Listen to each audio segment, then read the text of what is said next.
Vamos a iniciar nuestra clase de hoy. Como todas las clases van a ser grabadas, estamos ya grabando, y esto luego se sube al grupo de Facebook de manera tal que los alumnos que por alguna razón no hayan podido participar de la clase puedan tener acceso a ella. La materia, como ustedes saben, se denomina la democracia en el siglo XXI.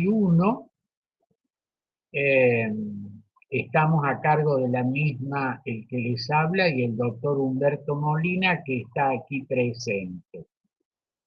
Vamos a recibir en el cursado la presencia de algunos profesores invitados, como hacemos todos los años. La modalidad, saben ustedes que es online, a distancia.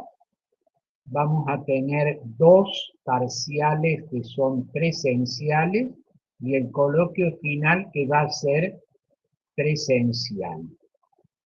Vamos a tener algunas clases, vamos a avisar previamente de manera presencial. En 2 oportunidades va a ser para recibir a 2 profesores invitados. Todo el material que vamos a usar, o casi todo, podrá haber alguna excepción, está subido o va a estar subido en formato digital en el grupo de Facebook. Tienen, además del grupo de Facebook, un grupo de WhatsApp al cual ustedes se pueden ir subiendo, o me mandan sus números y los incorporamos. Y vamos a tener también un correo que tiene el mismo nombre de la materia, la democracia en el siglo XXI, @gmail.com. Va a estar allí en el grupo de Facebook. En las evaluaciones, en los 2 parciales, vamos a trabajar con un sistema que venimos implementando desde hace algún tiempo, que son parciales a libro abierto. Es decir, procuramos que el alumno no se limite a repetir y o copiar conceptos, definiciones que le son preguntadas en el modelo clásico. Algo muy simple, a manera de ejemplo. Se pregunta en un parcial, ¿qué es la democracia? De un concepto. Y el alumno repite un concepto que ha estudiado, que ha elaborado, que él recuerda, y en algún caso, no ustedes, copia durante el parcial con alguna estrategia especial, que no les voy a explicar a ustedes cuál es, del material que tienen cerca. Para evitar este tipo de cosas, vamos a proponer un sistema que lo venimos implementando con éxito, que se apela en la evaluación a la reflexión, al ejercicio de la creatividad del alumno, y que puedan hacer uso libremente del material de estudio que van a tener a su disposición, ya sea en soporte papel o en soporte digital. De manera tal que queremos que el parcial, los 2 parciales, sean un momento de creatividad del alumno a partir de lo que se ha visto en clase, lo que hemos discutido, lo que han leído, lo que han estudiado. Y esto nos ha venido dando resultados, lo iremos verificando en el curso de este, valga redundancia, breve cursado de esta materia. Que cada vez tenemos menos tiempo para las materias opcionales. Esto por un lado. De clase a clase trataremos de ir realizando una serie de tareas. Por ejemplo, ahora, para la clase del viernes, van a tener que hacer en un modelo que se llama taller de lectura. Los que han sido alumnos de otros opcionales lo conocen, los que no, les va a resultar sencillo. Es un pequeño modelo que se lo ponemos allí en la página de Facebook, toman el texto que deben leer y completan ese taller de lectura. Este mecanismo del taller de lectura les permite, la experiencia nos ha indicado que es bastante útil, hacer una lectura inteligente del texto en cuestión.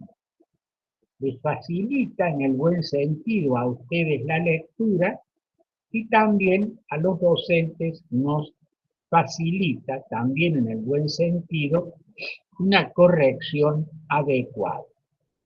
Se trata de que clase a clase vamos realizando una tarea, de manera tal que el espacio entre un miércoles y un viernes, y entre ese viernes y el próximo miércoles,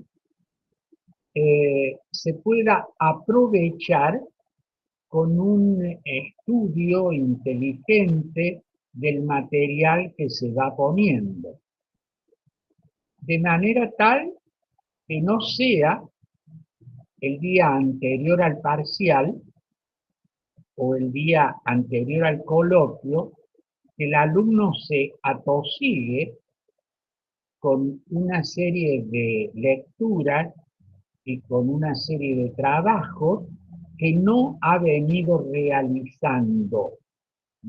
Lo mejor, yo sé que ustedes tienen otras materias, por supuesto, lo mejor, dentro de lo posible, es ir haciendo paso a paso este proceso de aprendizaje a través de la realización de las tareas que les vamos encomendando.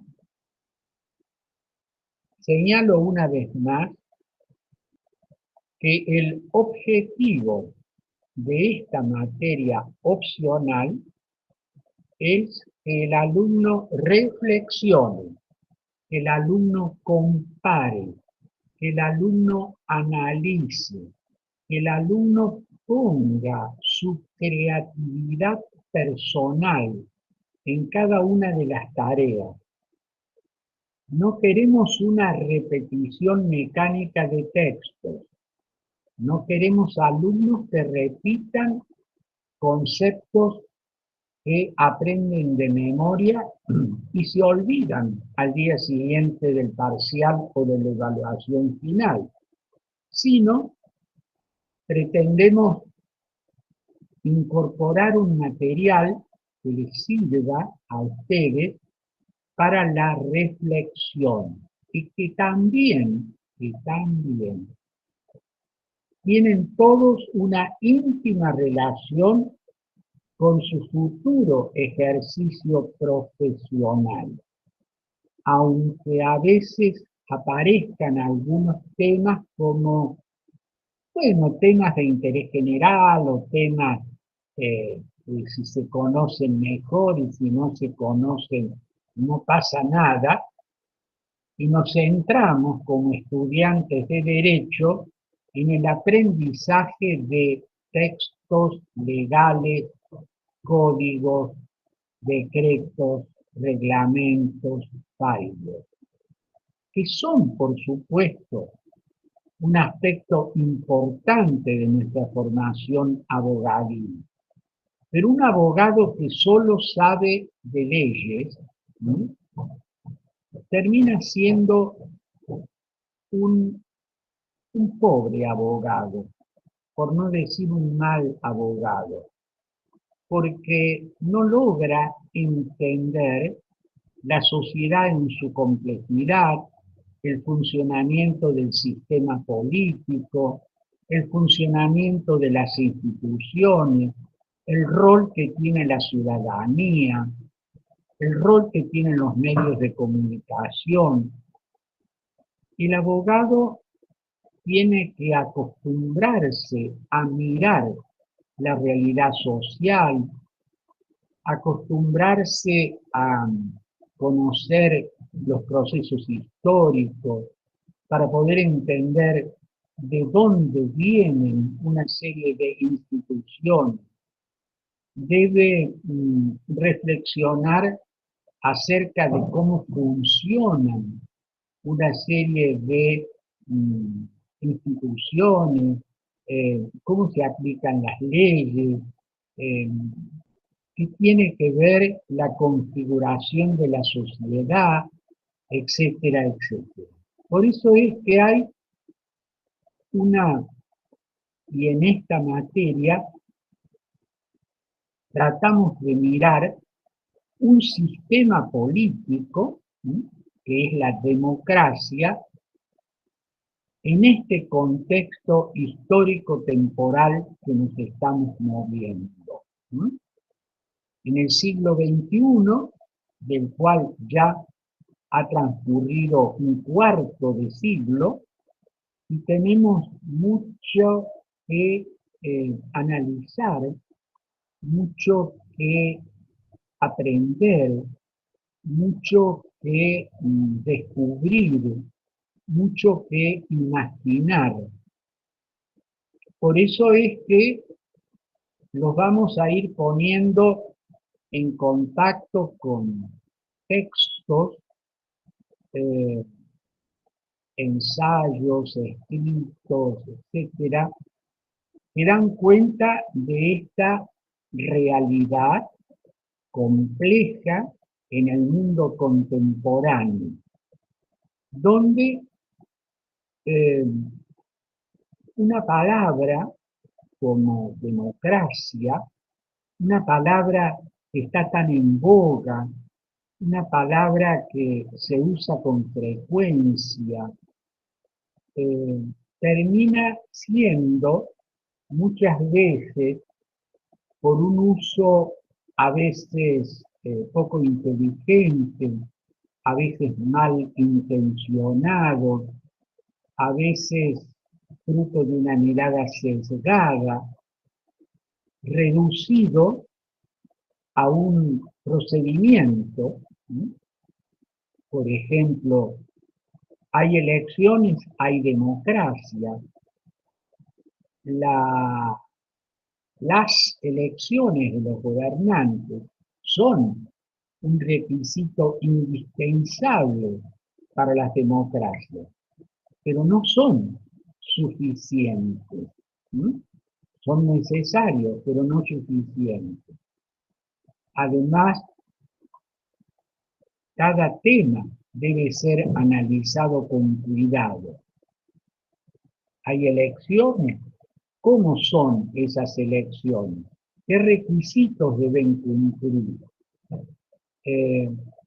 Un término como el que está presente en el título de nuestra materia, la democracia, a fuerza de un uso a veces abusivo del término, un uso que se da en distintas voces en distintos países y en distintos momentos, termina haciendo de este un término o vacío o un término que no indica lo que realmente está ocurriendo. Por eso es que aparecen una serie de características, de adjetivos de la democracia. Vamos a colocar un primer artículo que he escrito que lleva el título de La democracia pluralista. ¿Qué queremos hacer con este primer artículo que ustedes van a analizar mediante el taller de lectura? Ponernos de acuerdo en qué queremos decir cuando de la democracia hablamos. ¿Sí? Los términos que son a veces usados con frecuencia terminan siendo o desvalorizados o minusvalorizados o simplemente banalizados y no nos adentramos en lo que cada término significa.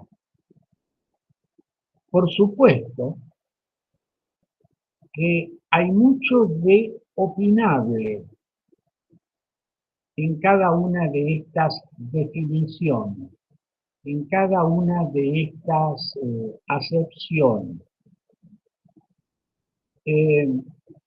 Pero por eso lo precisamos por escrito en este primer texto. ¿Qué queremos decir cuando de democracia hablamos? Acá aparece un adjetivo, ¿sí? Pluralista, la democracia pluralista. ¿Qué significan esos términos? Esto es lo que básicamente queremos presentar en esta materia, en este cuatrimestre, en el cual, clase a clase, trataremos de que haya un diálogo entre los profesores y los alumnos, para que ustedes no sean solamente recipendarios de un discurso de sus profesores, sino que ustedes sean partícipes, preguntando, cuestionando, comentando, sugiriendo, relacionando, reflexionando. Queremos que cada clase sea un espacio de reflexión en el cual el material que ha sido objeto de una lectura anterior o que es objeto de una explicación por parte de los profesores en clase sea compartido por ustedes de una manera crítica, de una manera activa. Y como el movimiento se demuestra andando, yo les voy a preguntar ahora, ¿qué esperan ustedes obtener en esta materia? Hay algo que no hace falta que me lo digan, lo entiendo, ¿sí? Como alguna vez me dijo un alumno respondiendo a esta pregunta, ¿qué esperan obtener? 6 créditos, profesor, me dijo. De manera tal que con estos 6 créditos y otros tantos cumplimos la obligación y entonces vamos camino hacia la obtención de nuestro título. Bueno, razonable es que ustedes esperen obtener los créditos de una materia que como en este caso tiene 6 créditos. Pero más allá de esto, dicho medio en broma, medio en serio, me gustaría oírlos a ustedes qué esperan encontrar en esta materia que han elegido. Me silencio y les cedo la palabra.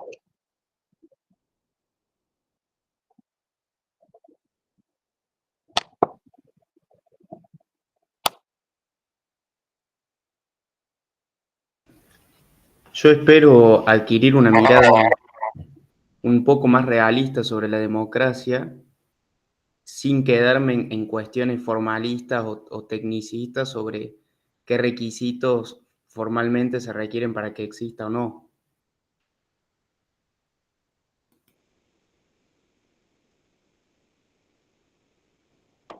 Felipe, hay Buenos días, profesor. como una resonancia.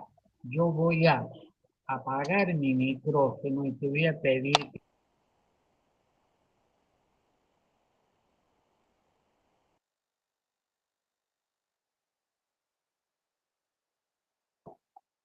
te decía Felipe que hubo como resonancia y por lo menos yo, quizás funciona mal mi micrófono, dice Felipe. Puede ser. ¿Lo intentás repetir, por favor? Sí, le comentaba que yo espero obtener una mirada más realista sobre la democracia, es decir, salir un poco de los formalismos y los tecnicismos sobre qué requisitos en términos formales se requieren para que exista o no una democracia y verlo de una forma más realista y más dinámica, es decir, con ejemplos prácticos. Bueno, acá hay un ejemplo de un país que aparentemente tiene una democracia, pero se puede observar por tal y tal parámetro que en realidad no están así. Es decir, buscar una mirada más realista sobre el tema. Gracias, Felipe. ¿Otro?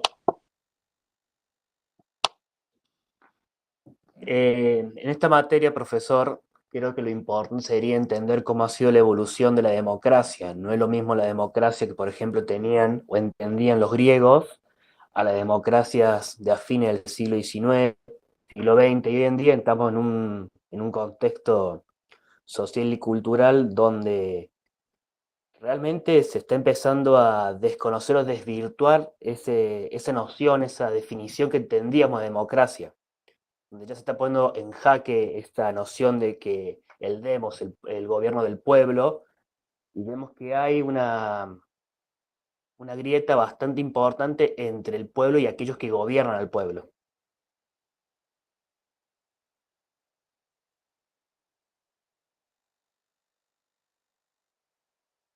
Gracias, Santiago. ¿Algún otro?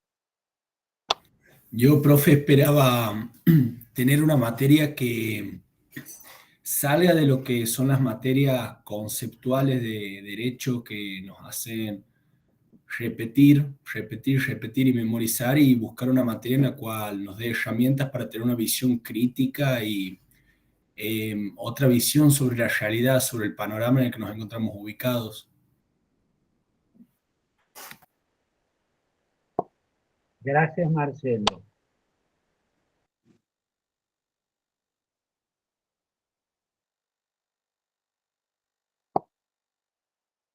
¿Alguna otra opinión?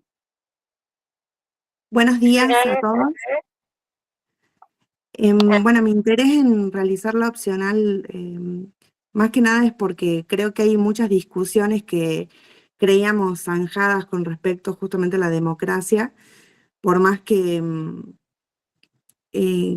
que creo que justamente es un sistema que ha funcionado en muchos aspectos, se lo está viendo de forma muy crítica y la verdad que me interesó hacer la opcional, que justo también coincidimos en la opcional también de las 8 de la mañana, de literatura política y derecho, porque la verdad me interesaron las dos al punto de vista reflexivo, ¿no? Al punto de vista de a lo mejor poder discutir sobre qué está pasando con la democracia hoy en día, y justamente cómo con el derecho podemos tener herramientas justamente para también, ¿no?, defender esta democracia.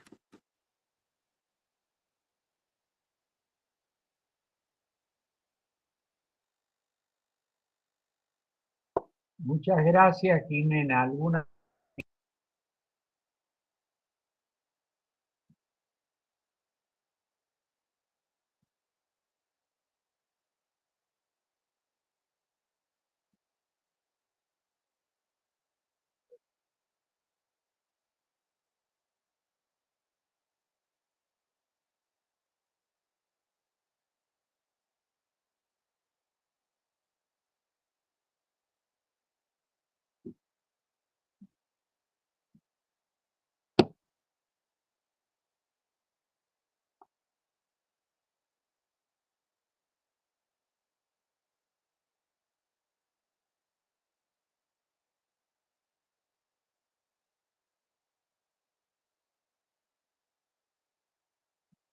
Yo les preguntara, por ejemplo, ¿qué consideran ustedes que son las características esenciales o fundamentales de un sistema democrático?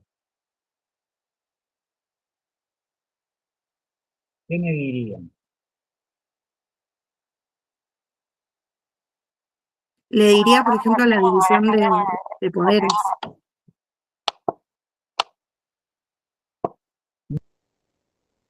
No sé por qué. No escucho bien, digo, ¿lo podrías repetir? Sí, le diría, por ejemplo, como un ejemplo de una característica, la división de poderes. Bien, la división de poder. Perfecto. Otra característica, La, perdón, profe. La ¿cómo, pluralidad Marcelo? y Perdón, no te escucho. creo que tiene que apagar el micrófono, profe, cuando otros hablan. Ahí yo creo, profe, que pasa por la pluralidad y el reconocimiento tanto cuantitativo como cualitativo de derechos.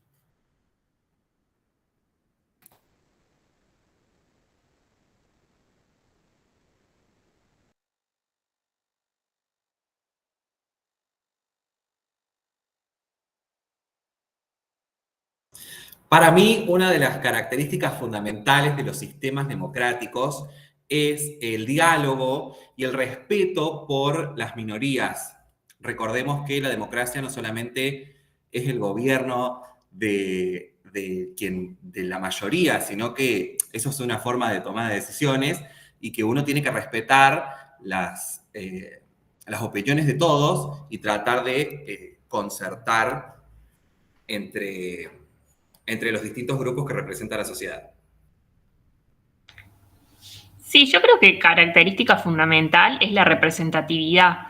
O sea, que Demócratos es el gobierno del pueblo y que nosotros como pueblo, como ciudadanos, nos sintamos representados por esos que ejercen nuestro poder, por nuestros gobernantes. Y veo como por ahí muchas veces, o en la actualidad, no vemos esa representatividad reflejada a quien nosotros elegimos como gobernantes, como que hay una distancia muy grande entre el pueblo y el gobernante en los distintos poderes.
¿Otra opinión?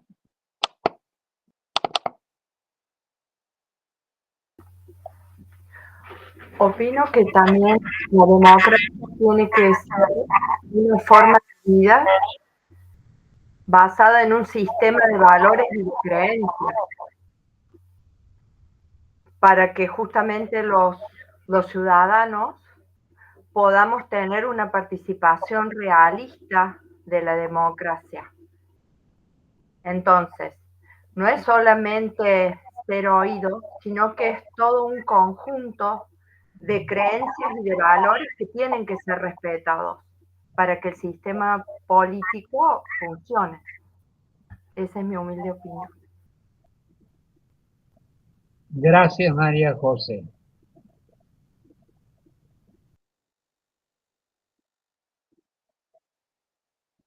Se escuchan otras voces.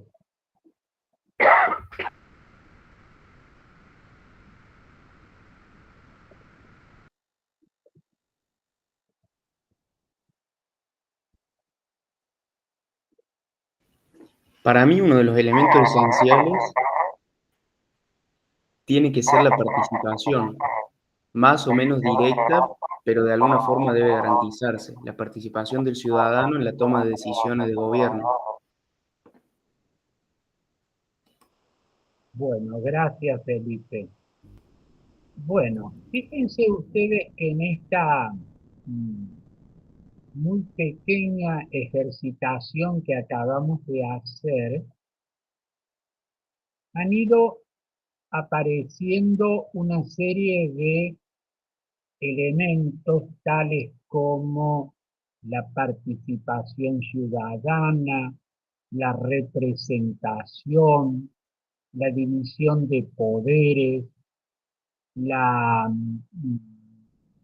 información, los valores compartidos. Con esos y otros elementos más, estaríamos en condiciones de poder hacer una primera afirmación. Hace un instante yo les decía que la democracia implica la elección de los gobernantes por la voluntad popular. De tal manera que hay una relación muy estrecha entre elección y democracia. Y también hay un riesgo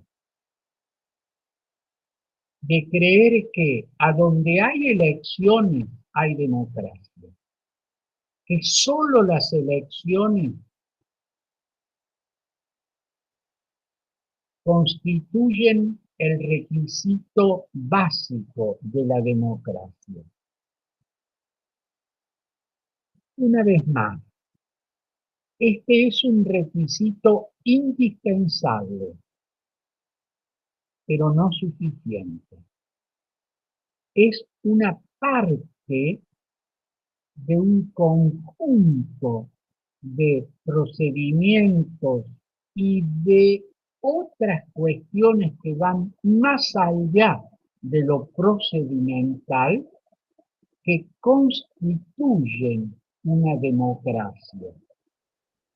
Ustedes, por ejemplo, han podido oír, han sido a través de los medios de comunicación partícipes de una elección que se ha realizado en un país latinoamericano, Venezuela concretamente, hace bastante poco tiempo, y que se celebra una elección, hay un resultado electoral y hay una gran discusión acerca de la real vigencia de la democracia en ese país, aunque haya habido una elección. Ustedes, por ejemplo, han oído, y es lo que está en discusión, cómo ha sido esa elección. Fíjense que acá aparece entonces este requisito indispensable, pero no suficiente, para que haya un sistema democrático, no solo que haya una elección, sino que esa elección reúna determinadas características. ¿Mm? Si, por ejemplo, como ocurre en un país en el que hay elecciones, y esas elecciones prácticamente no se discuten, pero obviamente ese país no es democrático. Me estoy refiriendo a Cuba en este momento, no a Venezuela. Ustedes se podrán preguntar, ¿pero cómo? ¿Hay elecciones? Sí, hay elecciones. ¿Y qué se le ofrece al ciudadano en esa elección? Una lista única. ¿Mm? Suelo decir, medio en broma, medio en serio, que este tipo de elecciones donde hay un partido único y una sola oferta electoral al ciudadano, es como le ocurre a esa persona que va a un restaurante de un pueblo pequeño, por ejemplo, en el que le dice, bueno, ¿va a comer? Sí. ¿Qué hay de comer? Bueno,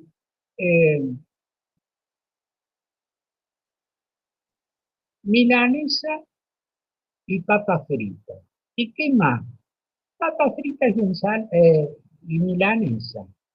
Es decir, hay una única oferta que usted la toma o la deja. ¿Mm? Entonces, usted dice, ya eligió el menú, supongamos que el mozo le preguntara, ¿ya eligió el menú? ¿Mm? ¿Eligió entre qué? Hay una sola opción. Entonces no hay elección. Si al ciudadano se le ofrece una sola opción, no hay opción. Lo toma o lo deja.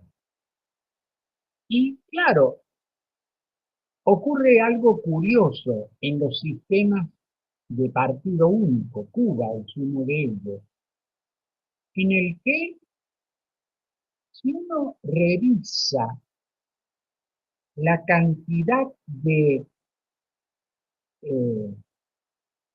ciudadanos que participan y la cantidad de votos, se va a encontrar con algunas cifras un poco sorprendentes. Una altísima participación y una altísima cantidad de votos de esa única opción. ¿Por qué? ¿Y por qué es peligroso no elegir eso que en realidad no es una elección? ¿Mm? Es decir, sí a lo que me ofrecen. Es peligroso decir no, por ejemplo, abstenerse de votar. Y por eso en los regímenes de partido único, como fue la Unión Soviética durante muchos años, como lo es la Cuba actual, y como son otros países de este sistema, ustedes se van a encontrar con un único partido que tiene una altísima votación favorable. ¿Es eso una elección? No, sustancialmente no lo es, aunque formalmente lo sea. El comensal de nuestro ejemplo en ese pequeño restaurante de pueblo no eligió el menú, tomó lo que había, ¿m? No tenía otra opción. ¿M? No comer, por ejemplo, sería la opción. No votar sería la opción frente a esa lista única. Puede también ser que haya opciones distintas y por tanto la elección es formalmente competitiva. ¿Mm? Hay más de una oferta, hay dos o más, pero por un procedimiento que tiene distintos nombres, pero que en síntesis es fraude, es decir, tergiversar la voluntad que se expresó, alguien elige blanco, ¿no?, y su voto sale negro, o elige negro y sale blanco. La discusión, como ustedes saben, en este momento, en Venezuela, no es que no haya habido elecciones, las hubo. No es que no hubiera más de una opción, la hubo. Pero el resultado final habría, todo parece indicar que así fue, siendo torcido, ¿no? Que donde el ciudadano dijo una cosa, ¿no?, a través de una serie de maniobras, apareció como otra. Entonces, aunque haya elección, esa elección no es limpia porque hubo fraude. ¿Sí? Hubo elección en la primera lista única, pero no fue competitiva. ¿Sí? Hace algunos meses se celebró una elección presidencial en Nicaragua, en la cual, antes de la elección, la mayoría de los candidatos que se oponían al gobierno que estaba y que sigue estando, fueron o exiliados o fueron puestos presos, de manera tal que quedó en la práctica una sola opción. Hubo elección, pero esa elección no fue competitiva. ¿Sí? Hubo elección aparentemente competitiva, aunque limitada, porque ustedes saben que la candidata opositora fue vetada, ¿sí?, y que hubo que recurrir a otro candidato. Pero el resultado, a través del fraude, fue cambiado.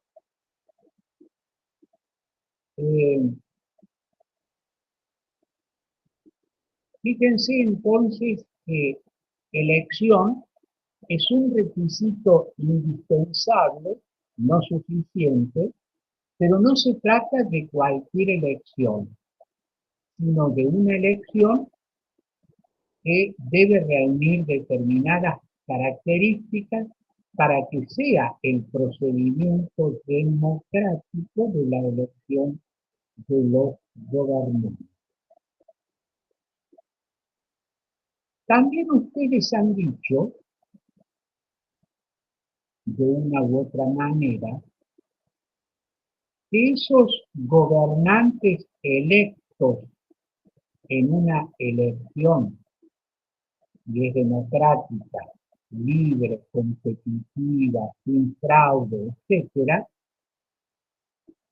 no obtienen una suerte de cheque en blanco para hacer lo que su voluntad decida. Por eso hay una expresión, lo van a analizar ustedes en alguno de los artículos, que habla de autocracia electiva. Autocracias electivas. ¿Qué son? Sistemas en los cuales el gobernante ha sido elegido por votación popular, más o menos libre, pero ese gobernante entiende que ha obtenido una suerte de carta blanca para obrar en el sentido que a él le plazca. ¿Mm? Yo fui elegido para gobernar, hago lo que quiero. Ustedes han hecho referencia, por ejemplo, a requisitos tales como la división de poderes o el control del poder. La democracia, etimológicamente hablando, significa gobierno del pueblo. ¿Sí? Demos pueblo, tratos gobierno.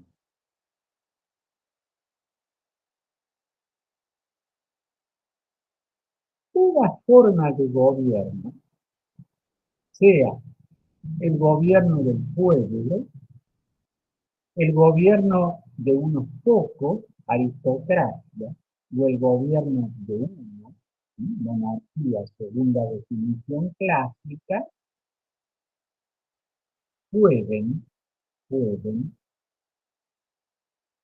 ese ejercicio del poder, extralimitarse. Y por eso el poder debe ser controlado.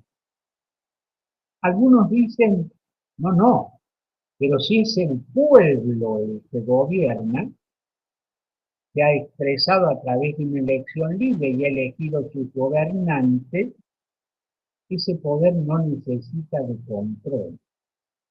Todo poder, sea el poder de uno, de pocos o de muchos, tiende por naturaleza a extralimitarse. Y por eso es importante la existencia de límites y controles. La democracia como gobierno del pueblo no está eximida de esa necesidad de límites y de control.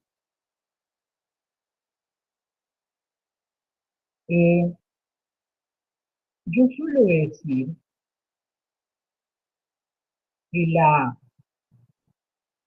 manera como se perciben los gobernantes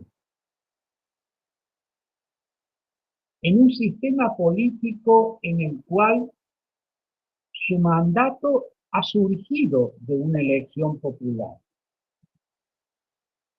aunque ésta sea genuinamente libre, la manera como se perciben estos gobernantes en relación a una serie de circunstancias, de atributos y demás, nos va a dar un indicador de la calidad democrática.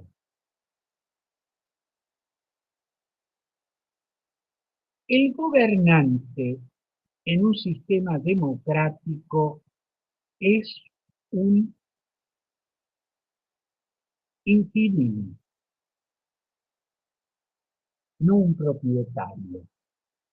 Habita temporalmente un lugar, la residencia presidencial, la casa de gobierno, dispone de una serie de medios y recursos, pero no como dueño, sino como ocupante y usuario temporal. En tanto en cuanto este se percibe y actúa en consecuencia como dueño de espacios, de bienes, de recursos del Estado, la democracia pierde calidad, incluso hasta desaparece. medio en broma, medio en serio, yo les suelo recordar a mis alumnos, como lo estoy haciendo ahora con ustedes, un hecho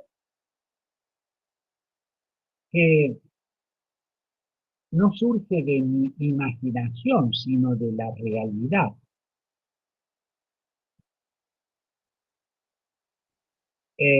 Las hijas de Hugo Chávez, cuando su padre era presidente de Venezuela, vivían en la residencia presidencial.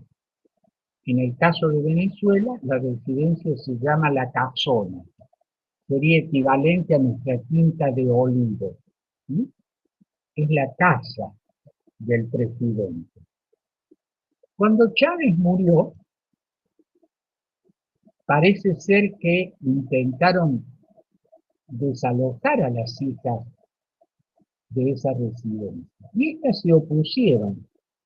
Y dieron un argumento: ¿cómo nos vamos a ir de acá si esta es la casa de papá? ¿Sí? Es la casa de papá. De mi casa no me voy. ¿Sí? Pero fíjense ustedes que en la democracia razonablemente consolidada, los Estados Unidos, por ejemplo, cada 4 años se produce un ritual interesante.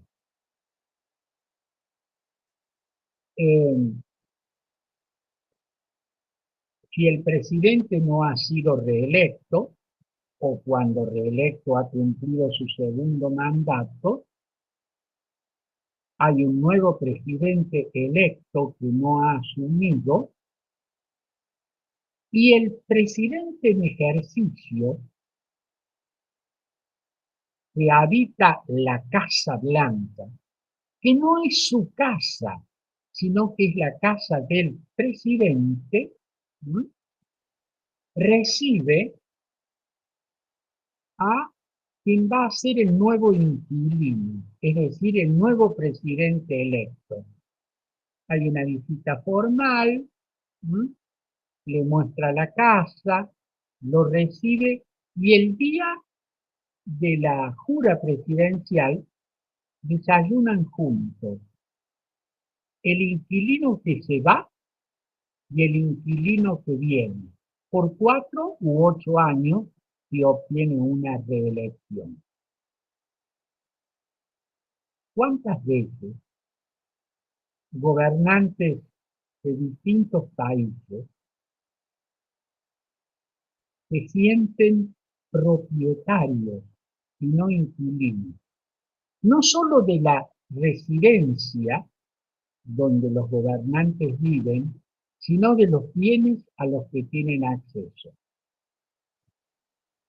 En algunos casos paradigmáticos, ¿sí?, esa apropiación de los bienes públicos como bienes privados y la utilización de espacios y recursos en calidad de propietario muestran el aspecto más desfachatado de regímenes que, amparándose en la elección popular de esos gobernantes, desnaturalizan el sentido que debe tener una democracia genuina.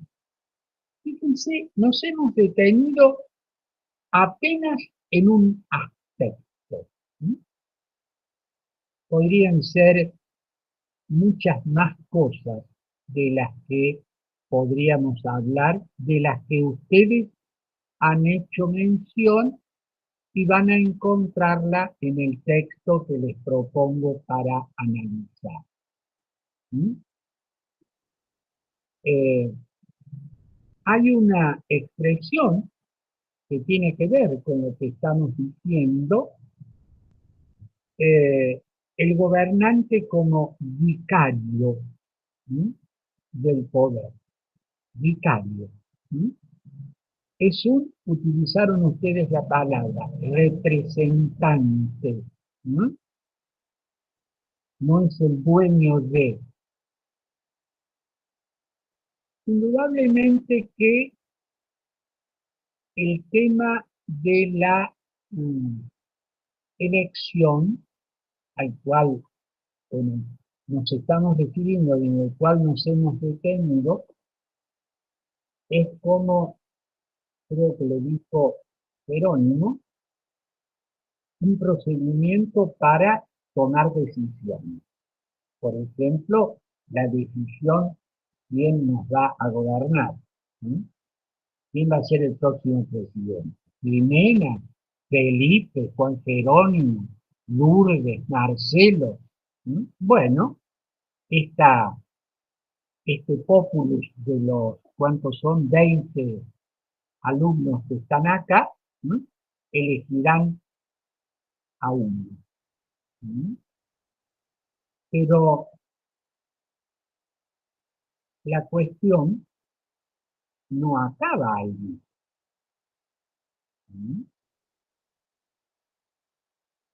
Porque se eligió no para cualquier cosa, sino para que actúe dentro de determinados límites. Lo que decía Jiménez, por ejemplo, división y control del poder.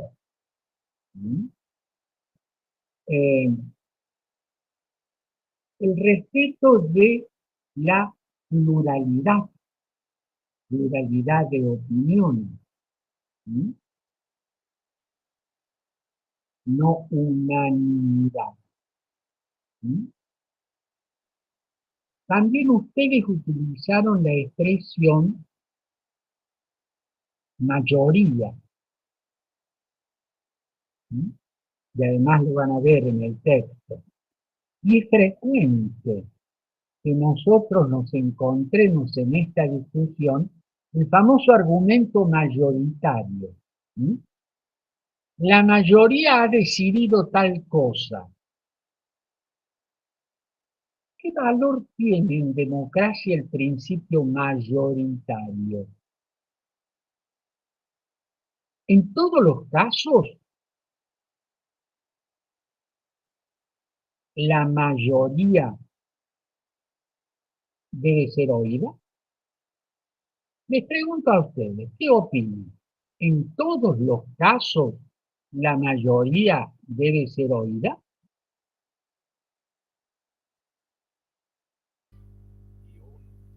Hay un autor, profe, no sé cómo se llama, pero que planteó justamente esto, digamos, muchas cosas en la antigua Grecia, solamente las personas que votaban eran las personas que tenían cierto grado de... Jeremías, si estás hablando no te oigo. No sé si tus compañeros.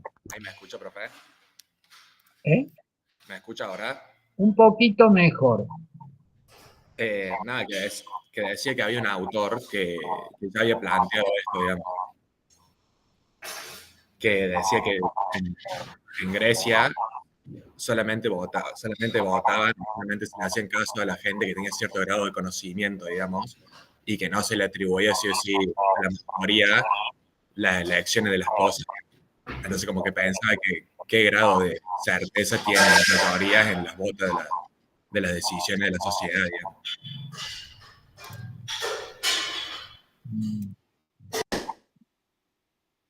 Vamos a suponer que una elección mayoritaria dice que las mujeres no tienen los mismos derechos que los hombres.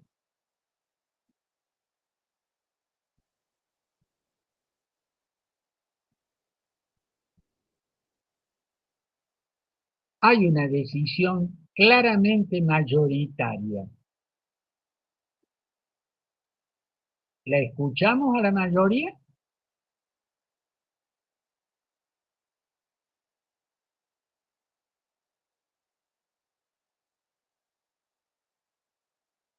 Hay una decisión mayoritaria que dice que los negros no tienen los mismos derechos que los blancos.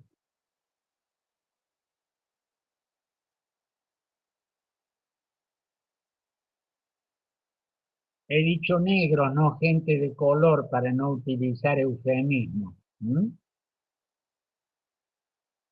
¿Qué les parece?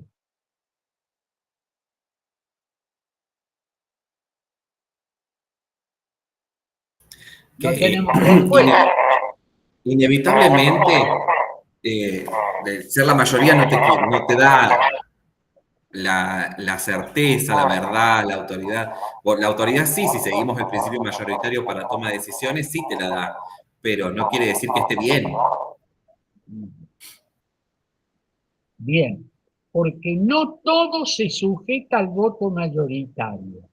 Hay un núcleo de valores compartidos sobre los cuales no hay discusión de mayoría-minoría.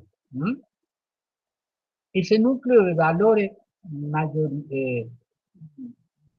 ese núcleo de valores incontrastables deviene de la dignidad de la persona humana, del cual surge la igualdad de las personas, cualquiera sea su sexo, cualquiera sea su raza, cualquiera sea su religión, cualquiera sea su condición socioeconómica. Y eso no está sujeto a una decisión mayoritaria.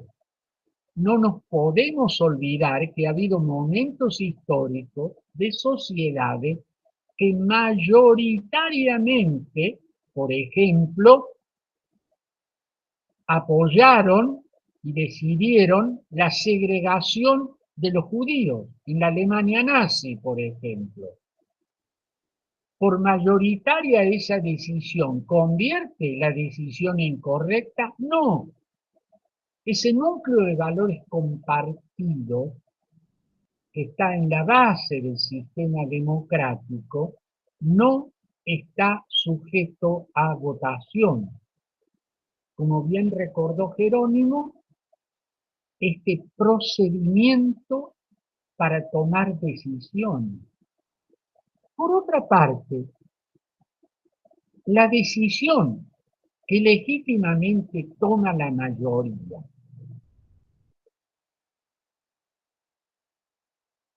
puede equivocarse.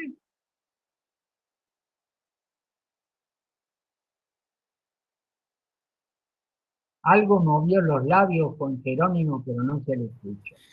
Que totalmente. Se puede equivocar. Bueno, entonces, si se puede equivocar, de allí surge la necesidad de respetar las minorías. Y ahí agrego algo que me parece importante. En democracia, la mayoría no le está adscripta a una persona, a un sector, a un partido de manera permanente. Es siempre transitorio. La mayoría de hoy es potencialmente la minoría del mañana. Las minorías de hoy son potencialmente las mayorías de mañana. Por eso es que la definición de la democracia como gobierno de la mayoría está mal. ¿Por qué es incorrecto? No, porque es insuficiente. La democracia es el gobierno de la mayoría con el respeto de las minorías. Las minorías no tienen el derecho a gobernar. Tienen el derecho a proponer, a criticar, a oponerse. La mayoría tiene el derecho a gobernar. Pero en este diálogo de mayoría y minoría, que hace que los gobernantes sean vicarios de la multitud, que no sean propietarios, sino que sean ocupantes transitorios del poder, radica una de las claves del sistema democrático. Esto y varias cosas más son las que queremos proponer Y luego vamos a ir confrontando y viendo los procesos históricos a los cuales tenemos que hacer referencia para entender, por un lado, la evolución de las democracias y por otro lado, enfrentar los problemas que en este siglo la democracia nos presenta. ¿Mm? A ver,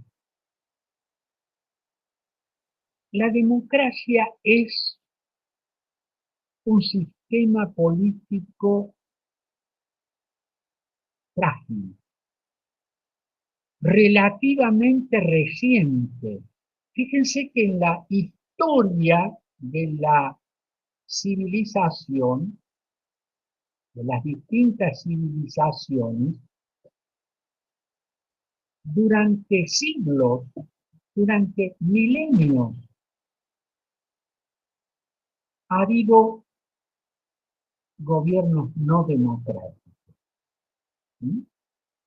Esta planta rara, ¿sí?, tiene un escaso tiempo y necesita de una serie de cuidados especiales.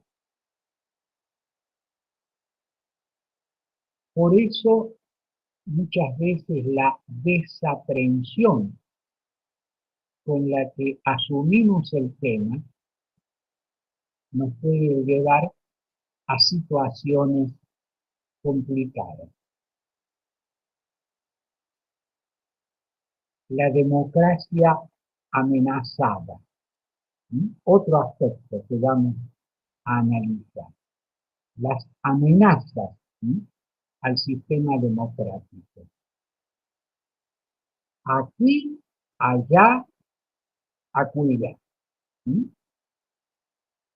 Bueno, esto es lo que vamos a tratar de plantear en nuestra materia opcional. Para el próximo, sí, doctor Molina,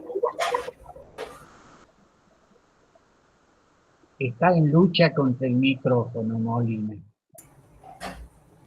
No. Estaba escuchando. No, un simple aporte.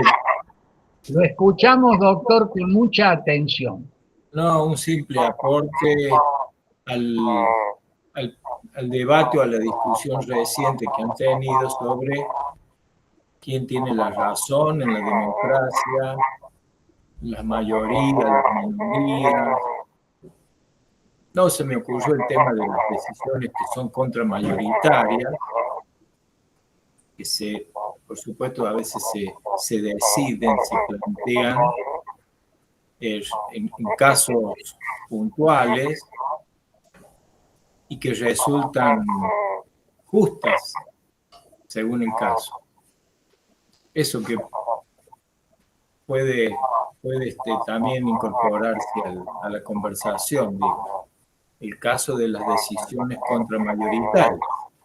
¿Cuáles serían, doctor? Y las decisiones que puede tomar el Poder Judicial, un tribunal, en un caso concreto.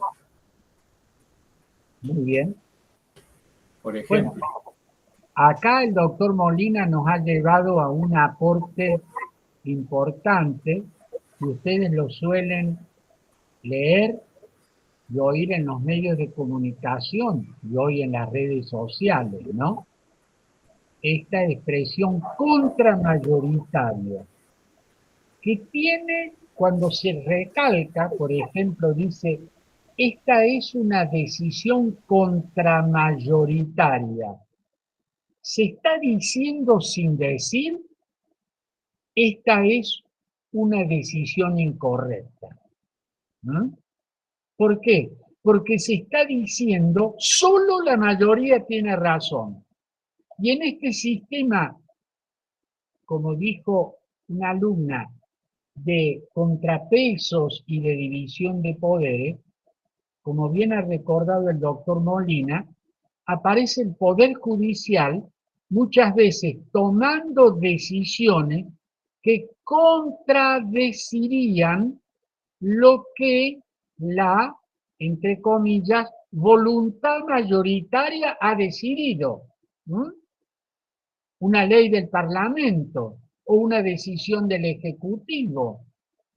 Y un poder, el judicial, que no tiene un origen mayoritario en su raíz, pero que aparece como guardián tutelador de esos valores fundamentales que están expresados en la Constitución, dice no y se opone. Ha sido muy interesante su aporte, doctor Molina, para recordarnos de esta expresión, que incluso la expresión conlleva un sentido descalificativo sin hacerlo explícito. Los poderes contramayoritarios, las decisiones contramayoritarias que se oponen a la voluntad de la mayoría.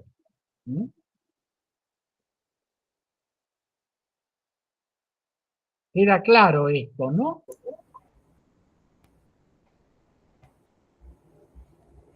¿Quiere agregar algo más, doctor Molina?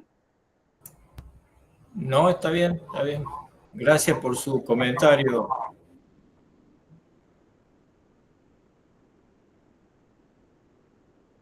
Muy bien. Bueno, ¿qué otra pregunta, aporte, crítica tienen ustedes?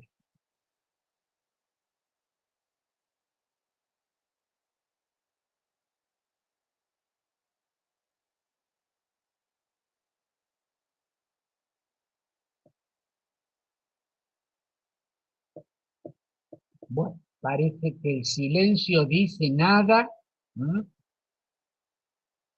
Los está llamando la hora del almuerzo, ¿no? Jerónimo creo que ya ha preparado su almuerzo, aunque lo ha cortado con un mate.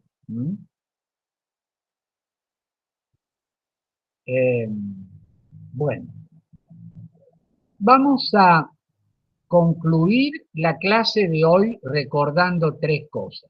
Tenemos un grupo de Facebook donde está el material. Tenemos una tarea para hacer para el día viernes. Tenemos un grupo de WhatsApp al cual les ruego que se incorporen, así se facilita la comunicación. Les pido también que a los compañeros que ustedes ven, les den el link, diríamos, para que puedan ingresar y para que podamos tener ya nuestra segunda clase con la mayoría de los alumnos que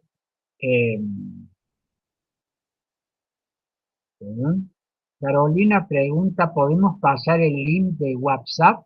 El WhatsApp tiene el nombre de la materia, pero bueno, ya vemos cómo lo pasamos. Ya voy a encontrar un ayudante tecnológico que me ayude a superar las limitaciones tecnológicas. ¿Qué más? Todo el material va a estar en forma digitalizada en el grupo de Facebook. Y también tenemos un correo, se lo vamos a reiterar, tiene el mismo nombre de la materia, @gmail.com. ¿Alguna pregunta más? Muy bien. Estimados alumnos, nos vamos a ver el próximo viernes. Muchas gracias. Gracias, doctor Molina. Gracias a usted, profesor, alumnas, alumnos. Nos estamos viendo. Gracias, profesor. Chao, profe, gracias. Juan Jerónimo ha puesto allí el chat de link. WhatsApp, ¿no? El chat. Chau, profe, hasta el viernes. Hasta el viernes.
Yo ahora con esto